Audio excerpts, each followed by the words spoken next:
Watch and learn. So tonight I want to discuss Rush's 1984 album, and that is Grace Under Pressure.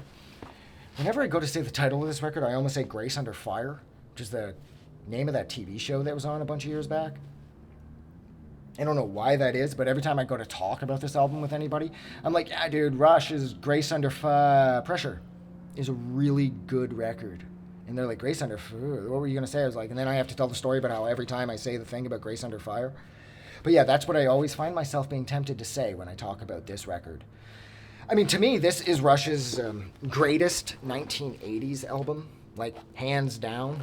This thing has got moving pictures and power windows and signals completely beat for being like their most 80s sounding record. This is as close to Rush becoming 1980s synth pop. Like, this is the closest Rush is ever going to become this is the closest that Rush will ever become to actually sort of being like Spandau Ballet or like fucking Duran Duran.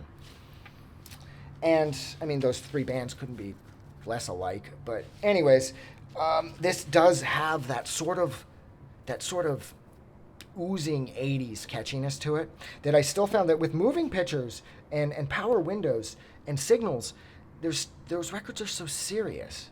And I'm not saying that the subject matter on here is exactly lighthearted, because it's not. It's Neil Peart. They're as serious as anything. But the grooves and the vibe and the synth play or the keyboard play, it's just so reminiscent of sort of the Miami Vice bounciness that I love from the 80s, as opposed to the more serious side of tracks like, you know, Vital Signs or Subdivisions. And I love Signals, okay? Like Digital Man's on there, New World Man's on there. Like, I love those songs. But they just feel so proper. And they're so, it's like they feel advanced, you know? And everybody knows Rush's musically speaking, Rush were advanced. Rush sort of reset the bar for just how advanced music could be.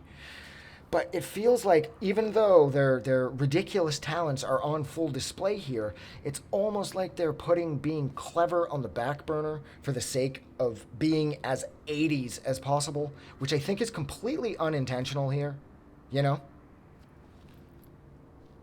But I can't, that's how I've always felt about this record. This is like their Duran Duran offering, okay? That's how I feel about this. This is like the closest Rush is ever going to be to being like a Stacy Q, you know?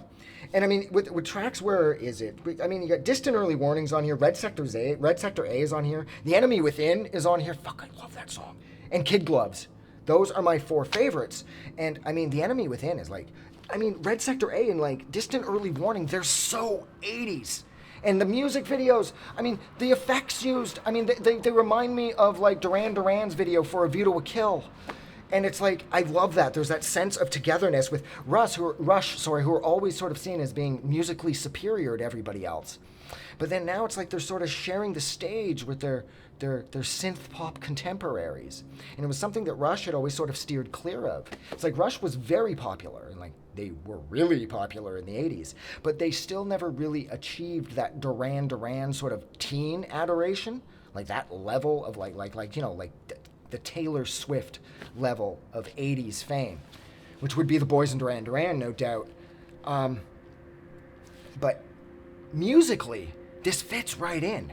This is just as accessible as anything that Men Without Hats had ever done, but it's just as complex as anything Rush has ever written. You know, this is just as complex as, you know, a Tom Sawyer or I'm trying to think of, Jesus fucking, okay, I can't keep talking, there's too many fucking mosquitoes. Or YYZ, you know, or everything Rush does is complex. Everything, musically speaking, they do is just way above.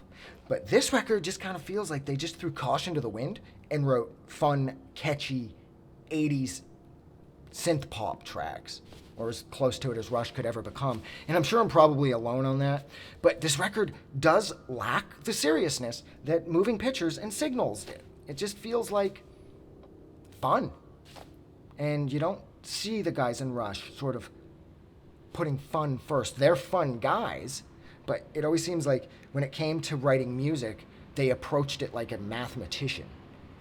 But it just doesn't feel like that's happening here. This record just feels like it's a roller coaster. So yeah, look, I'm going to stop talking about this record. So thank you so much for hanging out with me while I discussed Rush's, I believe, 1984 album, and that is Grace Under Pressure. I said it right. Like always, if you like this review, don't forget to do something nice for somebody. But most importantly, please don't forget that the world is a better place because you are in it. Like always, I'm going to go because I'm getting eaten alive. And just keep reading the news every day, waiting for them to say that West Nile is in Curtis, because I am fucking patient zero for that one. Have a good night.